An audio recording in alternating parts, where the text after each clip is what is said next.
जैसा कि आपको पता है फ्रेंड कि केंद्रीय बजट 2024-25 पेश किया गया है हमारे देश की महिला वित्त मंत्री निर्मला सीतारमण जी द्वारा। और इन्होंने 7वीं बार बजट पेश किया है संसद में। तो फ्रेंड, ये टॉपिक काफ़ी ज़्यादा इम्पॉर्टेंट और ट्रेंडिंग है। अगर आप किसी भी एग्ज़ाम की तैयारी कर रहे हैं तो फ्रेंड, वो सभी क्वेश्चन जो आपके एग्ज़ाम के लिए इम्पॉर्टेंट रह सकते हैं वो मैंने आपके लिए इस वीडियो में कवर किया है। मैंने आपके लिए सभी क्वेश्चन सेलेक्टेड और इम्पॉर्टेंट लिए हैं अगर आप किसी भी एग्ज़ाम की तैयारी कर रहे हैं। ये वीडियो आपके लिए काफ़ी ज़्यादा यूज़फुल रहने वाला है। तो फ्रेंड, मैं आपको बताना चाहता हूँ कि जितने भी इम्पॉर्टेंट फैक्ट क्वेश्चन बन सकते हैं इस टॉपिक से वो मैंने आपके लिए इस वीडियो में कवर किया है। अगर आप पूरा वीडियो देखते हैं तो एग्ज़ाम में आपको बहुत ज़्यादा हेल्प मिलेगा और हर एग्ज़ाम में इस टॉपिक से क्वेश्चन ज़रूर आएगा। फ्रेंड, काफ़ी ज़्यादा इम्पॉर्टेंट और ट्रेंडिंग टॉपिक है ये 2024 का। ठीक है, तो आज की वीडियो में आपको क्या क्या बताने वाला हूँ वो जानते हैं। तो सबसे पहले हम लोग जानेंगे कि बजट होता क्या है।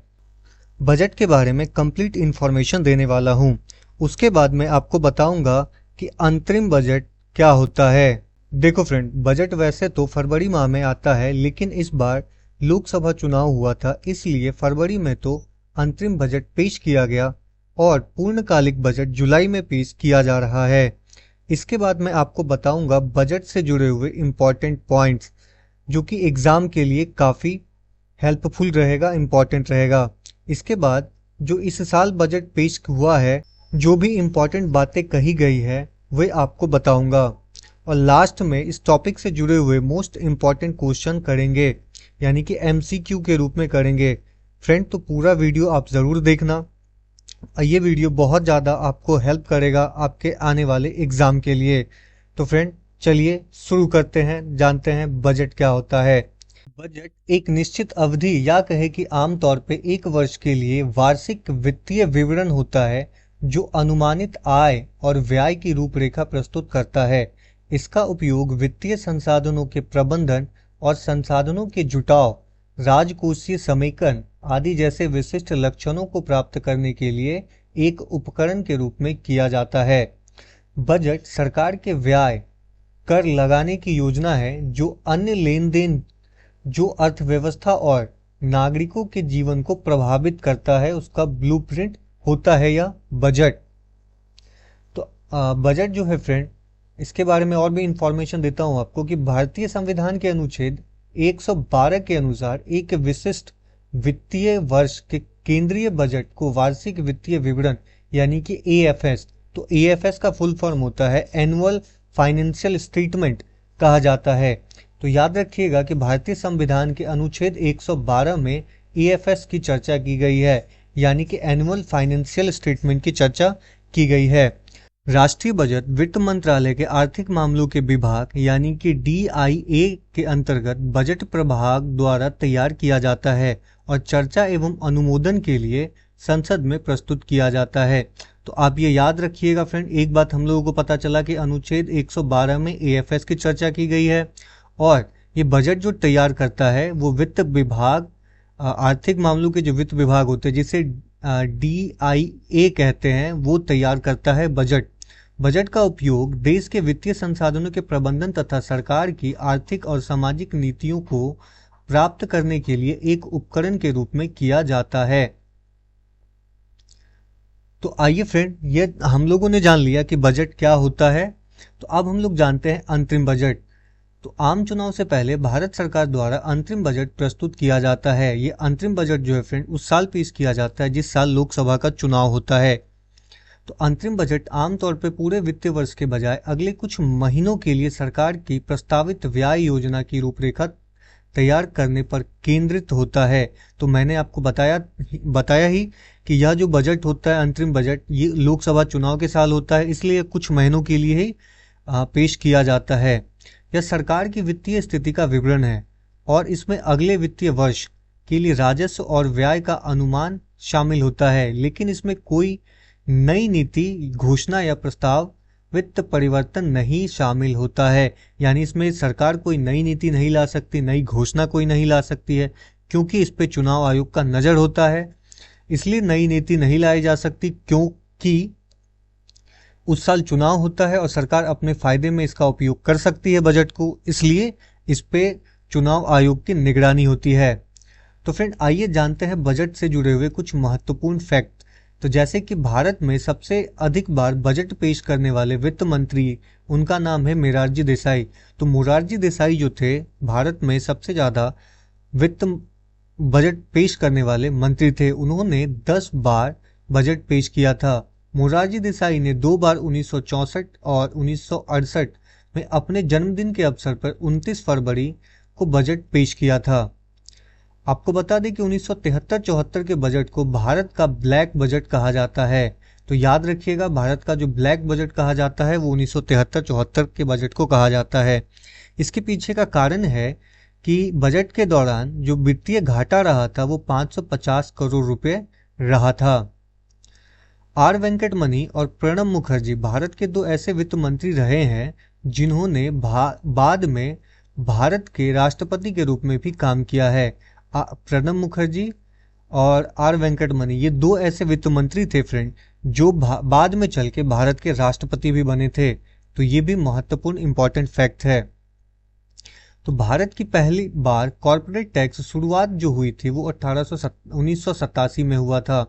तो याद रखिए, कॉर्पोरेट टैक्स की शुरुआत 1987 के बजट में राजीव गांधी द्वारा पेश की गई। तो पहला कॉर्पोरेट टैक्स की जो शुरुआत है वो राजीव गांधी सरकार द्वारा पेश की गई 1987 में। तो अंतरिम बजट शब्द का जो प्रयोग है पहली बार आर सन्मुख शेट्टी के द्वारा 1948 और 49 में अपने बजट में प्रयोग किया गया था।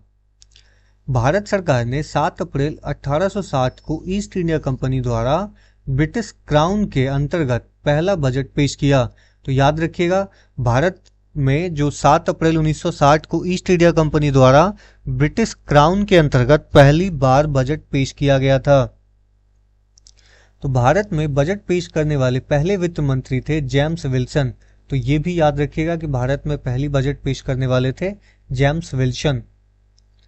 तो साल 2000 ईस्वी तक शाम 5 बजे बजट पेश किया जाता था, लेकिन वित्त मंत्री यशवंत सिन्हा, याद रखिएगा कि 2000 तक 5 बजे शाम में बजट पेश किया जाता था, लेकिन यशवंत सिन्हा जी ने 2001 में बजट पेश करने के समय में बदलाव कर सुबह 11 बजे कर दिया।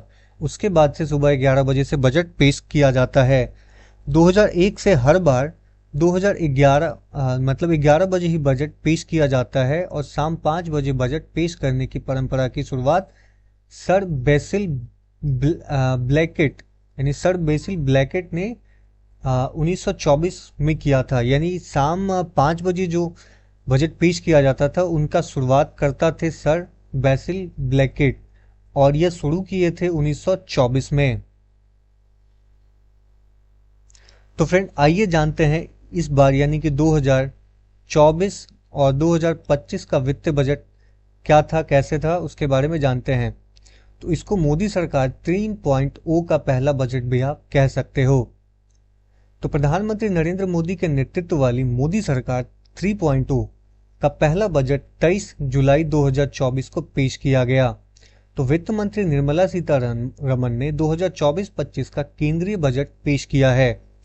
आपको बता दें कि 18वीं लोकसभा का संसद सत्र सोमवार 22 जुलाई को शुरू हो गया। पिछले दिन पेश हुए आर्थिक सर्वेक्षण के बाद, देखिए आर्थिक सर्वेक्षण होता क्या है कि ये जो सरकार रही है पिछले कार्यकाल में कितना खर्च किया है, कितना वित्तीय घाटा रहा है, किन किन मदों पे उन्होंने खर्च किया है, सबका सर्वेक्षण देती है बजट से एक दिन पहले। उसे ही आर्थिक सर्वेक्षण कहते हैं। तो ये पेश किया गया 22 जुलाई को। 23 जुलाई 2024 को वित्त मंत्री निर्मला सीतारमण जी द्वारा 2024-25 के लिए वार्षिक वित्तीय बजट पेश किया गया। यह मोदी सरकार का 11वां पूर्णकालिक बजट होगा, जबकि कहे कि इसका तीसरा टर्म का पहला बजट है। यानी टोटल मोदी सरकार का जो बजट यह पेश किया गया 11वां, और लेकिन मोदी 3.0 के लिए यह बजट पेश किया गया है फ्रेंड, पहला बजट। तो निर्मला सीतारमण जी द्वारा लगातार 7 बार बजट पेश करने वाली पहली वित्त मंत्री बन गई हैं, जिन्होंने इस साल इस मामले में मोरारजी देसाई को पीछे छोड़ दिया है। उन्होंने लगातार 6 बार बजट पेश किए थे। मोरारजी देसाई फ्रेंड 6 बार बजट पेश किए और निर्मला सीतारमण जी लगातार 7 बार बजट पेश किया है, इसलिए मोरारजी देसाई को इन्होंने पीछे छोड़ दिया है। जानते हैं फ्रेंड कि जुलाई में ही इस बार बजट क्यों पेश हो रहा है। तो वित्त मंत्री आमतौर पर सालाना केंद्रीय बजट पेश करते हैं। हालांकि लोकसभा चुनाव के कारण इस साल 2 बार बजट पेश किया गया। तो 1 फरवरी 2024 को अंतरिम बजट पेश किया गया था फ्रेंड, जो कि सरकार गठन के बाद पूर्णकालिक बजट पेश किया गया। तो 1 फरवरी को अंतरिम बजट पेश किया गया और कल यानी कि 23 जुलाई को पूर्णकालिक बजट पेश किया गया है। तो फ्रेंड आपको बता दें कि मोदी 3.0 यानी कि ये जो सरकार है इसकी 9 प्राथमिकताएं हैं। तो ये कौन कौन सी प्राथमिकताएं हैं इसे आप इंपॉर्टेंट रूप से याद रखिएगा, परीक्षा में बहुत ज़्यादा पूछेगा। तो पहला है कि कृषि में उत्पादकता और लचीलापन। दूसरा प्राथमिकता इनकी है रोजगार और कौशल के बारे में। तीसरा है समावेशी मानव विकास और सामाजिक न्याय। चौथा है उत्पादन और सेवाओं के बारे में। पांचवा है शहरी विकास योजना लागू करने में यानी शहरी विकास के बारे में। छठा है आधारभूत संरचना के बारे में। सातवां है ऊर्जा स्वतंत्रता के बारे में। नवा है नवाचार अनुसंधान और विकास के बारे में। और नवा है अगली पीढ़ी के सुधार के बारे में। तो ये याद रखिएगा, मोदी 3.0 यानी कि इस बार की जो मोदी सरकार है वो इन 9 चीज़ों पे ज़्यादा फोकस की है। तो आपको बता देते हैं फ्रेंड कि संशोधित कर संरचना यानी कि किस पे कितना, मतलब ये है कि कितना आप कमाओगे तो आपको कितना टैक्स देना पड़ेगा, वो यानी कि न्यू टैक्स स्लैब, उसके बारे में भी आपको बता देता हूँ। तो 0 से अगर 3 लाख पर महीना कोई कमाता है तो उसे 0 रुपया देना पड़ेगा टैक्स में। 0 से मतलब 3 से 7 लाख अगर कोई कमाता है तो उसे न्यू टैक्स स्लैब के अनुसार 5% टैक्स देना पड़ेगा। अगर 7 से 10 लाख के बीच कमाता है तो 10% देना पड़ेगा। 10 से 15 के बीच में कमाता है तो उसे 15% देना पड़ेगा। और 12 से 15 लाख के बीच में कोई कमाता है तो उसे 20% देना पड़ेगा। अगर वो 15 लाख से अधिक कमाता है तो उसे 30% टैक्स के रूप में पे करना पड़ेगा भारत सरकार को।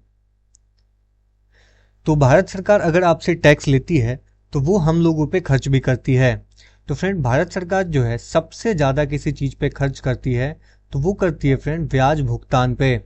तो ब्याज भुगतान पे लगभग 20% भारत सरकार अपने कमाई का खर्च करती है। तो फ्रेंड इससे क्वेश्चन बहुत बार पूछेगा आपसे कि भारत सरकार सबसे ज़्यादा किस चीज़ पे खर्च करती है, तो सबसे ज़्यादा खर्च करती है पैसा ब्याज भुगतान पे। उसके बाद भारत सरकार रक्षा पे सबसे ज़्यादा खर्च करती है। तो रक्षा पे कितना करती है, 45 लाख करोड़ रुपया के आसपास रक्षा पे खर्च करती है। और ग्रामीण विकास पे 26,58,008 करोड़ रुपया खर्चा करती है। उसके बाद कृषि एवं समृद्ध कार्यविधि के लिए 1,51,851 करोड़ रुपया खर्चा करती है। फिर है गृह मामले में खर्चा करती है 1,50,983 करोड़ रुपया। शिक्षा पे खर्च करती है 1,25,638 करोड़ रुपया। तो सबसे ज्यादा खर्चा करती है फ्रेंड ये ब्याज भुगतान पे, यानी कि दूसरे देशों से जो कर्ज हम लोगों ने लिया है उसको चुकाने पे। और इस बार का जो बजट रहा है इसमें कुछ थीम भी रही है।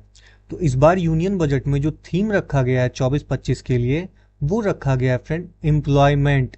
तो एम्प्लॉयमेंट का फुल फॉर्म जो होता है वो होता है ई से एम्प्लॉयमेंट एंड एडुकेशन, एम से होता है MSMES, पी से होता है प्रोडक्टिविटी, एल से होता है लैंड, ओ से होता है अपॉर्चुनिटीज, वाई से होता है यूथ, एम से होता है मिडिल क्लास, ई से होता है एनर्जी सिक्योरिटी, एन से होता है न्यू जनरेशन रिफॉर्म, टी से होता है टेक्नोलॉजी।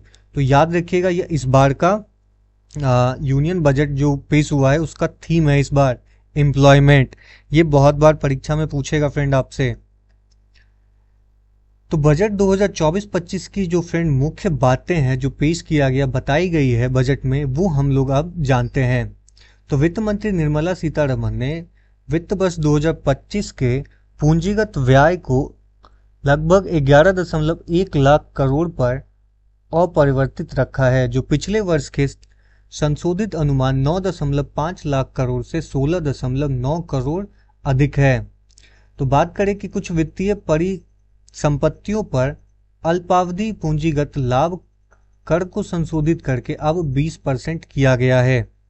वित्तीय परिसंपत्तियों पर दीर्घकालिक पूंजीगत लाभ कर को संशोधित करके फ्रेंड 12.5% कर दिया गया है। बात करें एक्साइज ड्यूटी की, तो सोने चांदी पर सीमा शुल्क यानी एक्साइज ड्यूटी घटा के अब 6% कर दिया गया है। वहीं प्लेटिनम पे एक्साइज ड्यूटी घटा करके अब 6.4% कर दिया गया है। लिथियम, कॉपर, कोबाल्ट की सीमा शुल्क में भी छूट दी गई है, यानी पहले जो इस पे लगा करता था 15% टैक्स, अब वो लगभग 6 से 8% के बीच में घटा करके कर दिया गया है।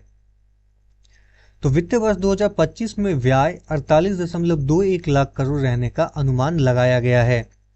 वित्त वर्ष 2025 के लिए प्राप्तियां यानी 32.7 लाख करोड़ का अनुमान है, यानी कि खर्च होने का है 48.21 लाख करोड़ रुपया, और आय का जो स्रोत है वो मात्र 32.0 लाख करोड़ है। लेकिन इससे हम लोग ये समझ सकते हैं कि इस बार जो वित्तीय घाटा है वो बहुत ज़्यादा रहने वाला है।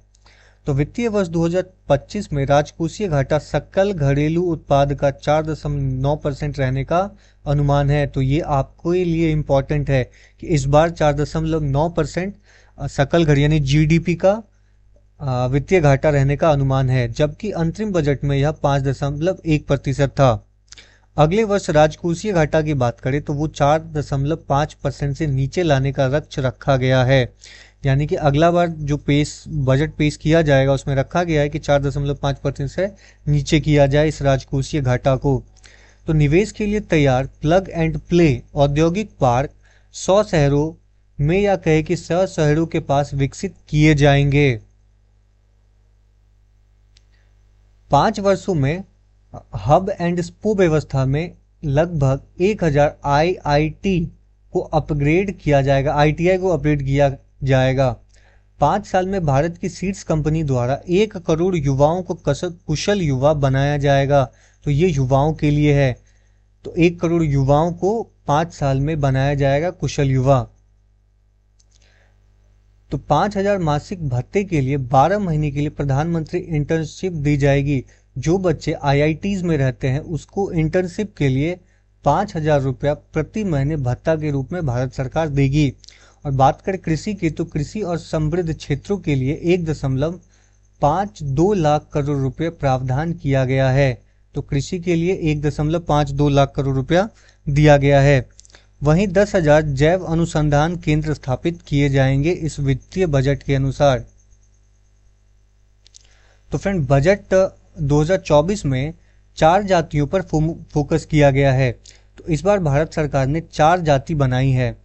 तो पहला जाति जो है वो गरीब है, दूसरा जाति महिला है, तीसरा जाति युवा है और चौथा जाति अन्नदाता है यानी कि किसान है। इन 4 जातियों पे इस बार भारत सरकार का फोकस रहने वाला है। तो केंद्रीय वित्त मंत्री निर्मला सीतारमण ने अपने बजट भाषण में अगले 5 वर्षों में लगभग 4.1 करोड़ युवाओं के लिए रोजगार सृजन का प्रस्ताव रखा है। इसके लिए वित्त मंत्री ने 2 लाख करोड़ रुपए का आवंटन भी किया है। तो वित्त मंत्री ने घोषणा की है कि 25,000 ग्रामीण बस्तियों को 12 मासी सड़कें उपलब्ध कराने के लिए प्रधानमंत्री ग्राम सड़क योजना का चरण 4 शुरू किया जाएगा। तो वित्त मंत्री ने घोषणा की है कि स्ट्रीट वेंडर्स के लिए पीएम स्वनिधि योजना के आधार पर अगले 5 वर्षों में चुनिंदा शहरों में 100 साप्ताहिक हाटों को बढ़ावा देने के लिए योजना बनाई जाएगी। तो प्राइवेट सेक्टर को हर एरिया में सरकार की स्कीम के जरिए मदद दी जाएगी, ये भी इस बजट में एलोकेट है। तो national company law and tribunal के जरिए 3.3 लाख करोड़ रुपए कंपनी को दिए जाएंगे इस बजट के अनुसार। और सीबीडी यानी कि SIDBI की पहुंच बढ़ाने के लिए अगले 3 साल में नई ब्रांच खोली जाएगी। इसमें से 24 ब्रांच इसी साल खुल जाएगी। 3 साल में बहुत सारी ब्रांच खोलेगी, लेकिन इस साल 24 ब्रांच खोली जाएगी। तो फ्रेंड्स, सरकार इंटर्नशिप प्रोग्राम के लिए 500 टॉप कंपनी में 5 करोड़ युवाओं को इंटर्नशिप देने का प्रावधान इस बार करने वाली है। तो प्रधानमंत्री आवास योजना के तहत, आवास योजना शहरी के तहत 10 लाख करोड़ रुपए के निवेश से 1 करोड़ गरीब और मध्यम वर्गीय परिवारों को आवास संबंधी जरूरतों को पूरा किया जाएगा। इसमें अगले 5 वर्षों में 2.2 लाख करोड़ रुपए की केंद्रीय सहायता शामिल है। वित्त मंत्री निर्मला सीतारमण ने फ्रेंड ये घोषणा की है कि एमएसएमई के लिए ऋण सहायता मुद्रा ऋण सीमा उन लोगों के लिए 10 लाख रुपए से बढ़ाकर 20 लाख रुपए कर दी जाएगी जिन्होंने पहले तरुण श्रेणी के तहत ऋण लिया और सफलतापूर्वक उसे चुकाया है। तो जिन्होंने ऋण लेकर के चुकाया है उन लोगों के लिए 10 के बजाय अब 20 लाख रुपया दिया जाएगा। उसके बाद बात करते हैं दलहन और तिलहन यानी कि फसलों के बारे में। तो दलहन और तिलहन में आत्मनिर्भरता हासिल करने के लिए सरकार इसके उत्पादन, भंडारण और विपणन को मजबूत करेगी। वित्त मंत्री ने लोकसभा में केंद्रीय बजट 2024-25 पेश करते हुए कहा है कि सरसों, मूंगफली, तिल, सोयाबीन, सूर्यमुखी जैसे तिलहनों के लिए आत्मनिर्भरता हासिल करने के लिए राजनीति बनाई जा रही है। सरकार ने कहा है कि वह रोजगार से जुड़े 3 योजनाएं शुरू करेंगी। 2024-25 के लिए केंद्रीय बजट पेश करते हुए वित्त मंत्री निर्मला सीतारमण ने कहा है कि सरकार नौकरी बाजार में प्रवेश करने के लिए 30 लाख युवाओं को 1 महीने का पीएफ यानी कि भविष्य निधि योगदान प्रोत्साहन देगी। यानी भविष्य निधि का मतलब है फ्रेंड पीएफ, जो कंपनी में आदमी काम करता है उसके सैलरी में से थोड़ा थोड़ा अकाउंट काट करके वो बाद में उसे भविष्य निधि में भविष्य में दे दिया जाता है रिटायरमेंट के बाद, उसे ही कहते हैं पीएफ। तो महिलाओं और बालिकाओं को लाभ पहुंचाने वाली योजना के लिए 3 लाख करोड़ रुपए से अधिक का आवंटन किया गया है। पूर्वोत्तर क्षेत्र में भारतीय डाक भुगतान बैंक की 100 से अधिक शाखाएं स्थापित की जाएगी। बिहार में सड़क प्रोजेक्ट के लिए 26,000 करोड़ के पैकेज का ऐलान किया गया है। बिहार में फ्रेंड 21,000 करोड़ के पावर प्लांट का भी ऐलान किया गया है। तो इस बार बिहार को बहुत सारा चीज दिया गया है केंद्र सरकार के द्वारा। इसके अलावा बिहार को वित्तीय सहायता मिलेगी। आंध्र प्रदेश को लगभग 15,000 करोड़ का पैकेज मिला है, वहीं पे बिहार को लगभग 59,000 करोड़ का पैकेज दिया गया है। तो सकल घरेलू संस्थानों में उच्च शिक्षा के लिए 10 लाख रुपए तक के ऋण के लिए वित्तीय सहायता प्रदान की जाएगी। इस बार वित्त मंत्री ने घोषणा की है कि अंतरिक्ष अर्थव्यवस्था के लिए, जिसे सरकार अगले 10 वर्षों में 5 गुना, तो ये फ्रेंड याद रखिएगा, तो अंतरिक्ष के लिए 10 वर्षों में 5 गुना तक बढ़ाने पर जोर दिया गया है। 1,000 करोड़ रुपए का उद्यम पूंजी कोष स्थापित की जाएगी। 100 बड़े शहरों के लिए जलापूर्ति, सीवेज ट्रीटमेंट के लिए परियोजनाएं शुरू की जा रही हैं और 30 लाख से अधिक आबादी वाले 14 बड़े शहरों में आवागमन के लिए विकास योजना शुरू की जाएगी इस बार, इस बजट के अनुसार। तो वहीं पे पीएम आवास योजना शहरी में जो 2.0 है उसके तहत 1 करोड़ शहरी और मध्यम वर्गीय परिवार को भी लाभ मिलेगा। चयनित शहरों में 100 साप्ताहिक हाट और स्ट्रीट फूड बनाए जाएंगे। बिहार में पर्यटन बजट में जोर दिया गया है, यानी बिहार में पर्यटक घूमने आए उस पर जोर दिया गया है।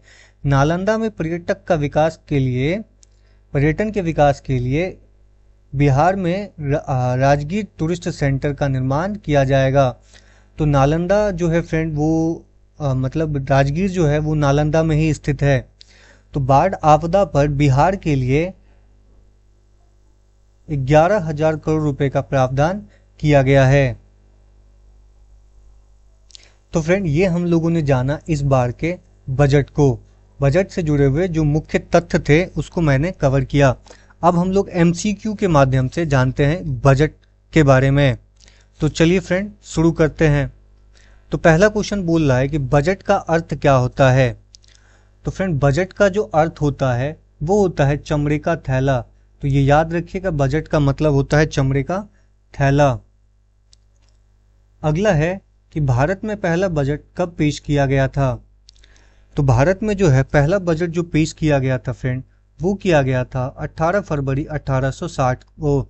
तो सही आंसर है ऑप्शन ए 18 फरवरी 1860। अगला है भारत में पहला बजट 18 फरवरी 1860 को किसने पेश किया था। तो ये किया था फ्रेंड ईस्ट इंडिया कंपनी के जेम्स विल्सन ने। मैंने आपको ये बताया भी था ऊपर में। तो सही आंसर है ऑप्शन सी। नेक्स्ट है, भारत में पहली बार कॉरपोरेट टैक्स की शुरुआत 1987 के बजट में किसके द्वारा पेश की गई थी? तो कॉरपोरेट टैक्स की जो शुरुआत है वो 1987 में हुई थी और इसकी शुरुआत किए थे इंदिरा गांधी के बेटा राजीव गांधी ने। इंदिरा गांधी का जो बेटा था जिनका नाम था राजीव गांधी, इन्होंने किया था। अगला है कि भारत में बजट प्रणाली की शुरुआत किस वायसराय के पर्यटन काल में यानी कि कार्यकाल के दौरान की गई थी? तो बजट की जो शुरुआत है वो किया गया था फ्रेंड लॉर्ड कैनिंग के कार्यकाल में। नेक्स्ट है कि संविधान में बजट शब्द की जगह क्या प्रयोग हुआ है? तो फ्रेंड संविधान में बजट शब्द की जगह, बजट का तो मतलब एक चमड़े का थैला होता है जो पहले की सरकारें लेके आया करती थी, लेकिन संविधान के अनुच्छेद 112 में ये बताया गया है कि एनुअल फाइनेंशियल स्टेटमेंट ये है बजट का मतलब। ये AFS प्रस्तुत किया गया है यानी बोला गया है उसमें संविधान में। अगला है कि किस वर्ष के बजट को भारत का काला बजट कहा जाता है? तो ये कहा जाता है फिर 1973-74 के बजट को भारत का काला बजट कहा जाता है, क्योंकि इस बार वित्तीय जो घाटा रहा था बहुत ज्यादा रहा था। अगला है कि अंतरिम बजट का प्रयोग पहली बार सन्मुख शेट्टी द्वारा अपने किस वर्ष के भाषण में किया गया था? तो ये किया गया था 1973-74 के बजट में। सही आंसर है ऑप्शन सी। नेक्स्ट है कि बजट को एक नियत अवधि के दौरान अनुमानित प्राप्तियों और व्यय के विवरण के रूप में किसने परिभाषित किया है? तो ये किया है फ्रेंड लेरॉय ब्यूलियू ने। सही आंसर है ऑप्शन बी। अगला है कि संसद में केंद्रीय बजट तैयार और प्रस्तुत के लिए निम्नलिखित में से कौन जिम्मेदार है? तो ये बहुत ज़्यादा इंपॉर्टेंट है। ये जो जिम्मेदार हैं फ्रेंड वो हैं आर्थिक मामलों के विभाग। तो वित्त मंत्रालय का जो आर्थिक मामलों का विभाग है वही बजट तैयार करता है, वही बजट पेश करते हैं निर्मला सीतारमन जी आकर के, यानी कि वित्त मंत्री पेश करती हैं।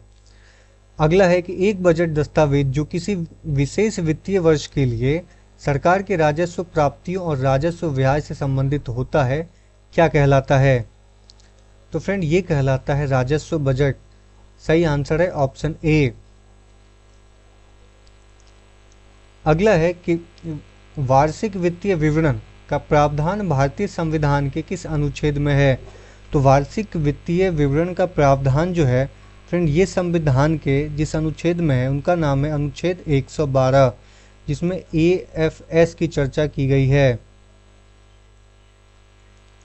नेक्स्ट है कि किस वर्ष सर विलियम एकवर्थ की अध्यक्षता में ईस्ट इंडिया रेलवे कमेटी की सिफारिश पर सामान्य सरकारी वित्त से रेलवे वित्त को अलग किया, यानी कि सामान्य सरकारी वित्त से रेलवे वित्त को अलग कर दिया था? ये कब किया गया था? तो ये किया गया था 1924 में। तो 1924 से पहले रेलवे वित्त और सामान्य वित्त एक साथ पेश किया जाता, लेकिन 1924 में दोनों को अलग कर दिया गया था। नेक्स्ट है भारत का केंद्रीय बजट और रेलवे बजट किस वर्ष में विलय किया गया था? यानी अलग तो किया गया फिर से 1924 में, फिर से इसको एक कब कर दिया गया? तो ये किया गया फ्रेंड 2016 में। अगला है कि किस वर्ष तक शाम 5 बजे ही बजट पेश किया जाता था? किस वर्ष तक फ्रेंड शाम 5 बजे तक बजट पेश किया जाता था? तो ये मैंने बताया था कि 2000 ईस्वी तक शाम 5 बजे ही बजट पेश किया जाता था।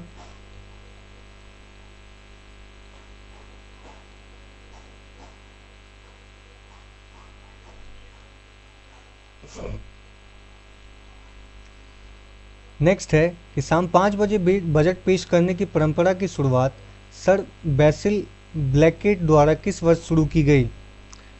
तो ये किया गया था फ्रेंड 1924 में। सही आंसर है ऑप्शन सी 1924। अगला है कि कौन सा मंत्रालय बजट तैयार करता है?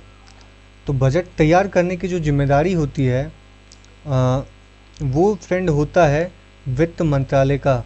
वित्त मंत्रालय का होता है बजट तैयार करने की जिम्मेदारी। नेक्स्ट है, स्वतंत्र भारत का पहला बजट किसने पेश किया था? तो स्वतंत्र भारत का जो पहला बजट पेश किया था फ्रेंड, वो किया था आर के षणमुख शेट्टी ने। सही आंसर हो जाएगा आपका ऑप्शन डी। नेक्स्ट है कि संसद में कितनी बार पेपरलेस बजट पेश किया गया है, यानी कि टैब पे बजट पेश किया गया है? तो ये किया गया फ्रेंड 4 बार, और ये चारों बार निर्मला सीतारमन जी ही पेपरलेस बजट पेश की है।